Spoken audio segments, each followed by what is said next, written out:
Canada has this morning announced its latest assistance package for Ukraine. Munitions, pilot training, decommissioned armored vehicles, all part of the new aid. It was Defense Minister Bill Blair who made the announcement from Ramstein, Germany. He's there for a meeting of allied defense ministers discussing and assessing Ukraine's latest military needs. Anna Cunningham is on the story in London with the details of Canada's announcement. Anna. Morning, Heather. Let's take you through some of the numbers. Canada confirming it's sending 80,840 surplus small unarmed air-to-surface rockets, as well as that 1,300 warheads. Now, we understand that those rockets can be equipped with warheads capable of hitting buildings, tanks or soldiers. Also heading for Ukraine from Canada, chassis assemblies from 29 armoured personnel carriers, as well as that 64 Coyote armoured cars.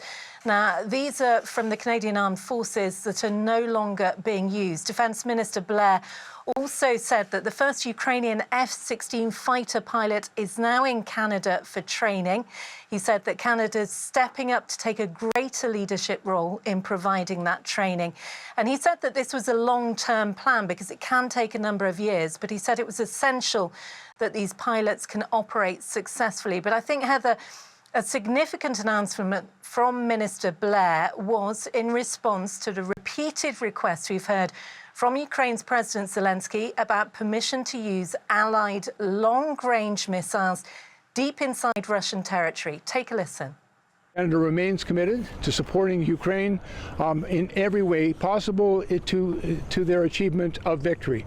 I also we heard very clearly from President Zelensky today, and we've heard from his Minister of Defense, Rustem Umerov, that they are seeking permission to enable them to use long-range fires on Russian attacks on Russian air bases and military installations. And I wanted to also say that Canada supports Ukraine's request for permission in order to obtain that capability. Heather, this is exactly what Ukraine wants to hear, but a caveat from Minister Blair. He said that Canada are not the ones to provide the capacity for those weapons. That needs to come from other allied countries. Heather. Anna, this is a meeting, and this is a group meeting that takes place regularly, but this particular meeting is exceptional in that Ukrainian President Volodymyr Zelensky is there in person for the first time. Yeah. Now, what message does that send? Absolutely. I mean, there's been about 20 of these meetings that we know about at the Ramstein Air Base in Germany. But I think the fact that President Zelensky is actually on the ground, imagine the security detail that he's had to go through to get from Kyiv to this air base. And it gives you an idea of the pressure that he is now really exerting on his allies at this moment in the war in Ukraine. That real sense of urgency. He was accompanied by Defense Minister Umerov. Also there, the US Defense Secretary Lloyd Austin.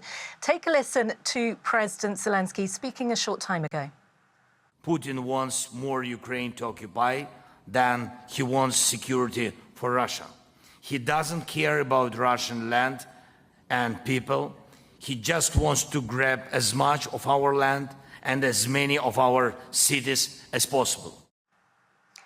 Now, Heather, as well as that announcement coming from Canada's Defence Minister, the UK has also said it's going to send 650 lightweight missiles. The US announcing a further $250 million in security assistance. But look, it's very clear, Zelensky being in Germany today, he wants to present that long-range strike option as the way to pressure Russia to end this war. Heather.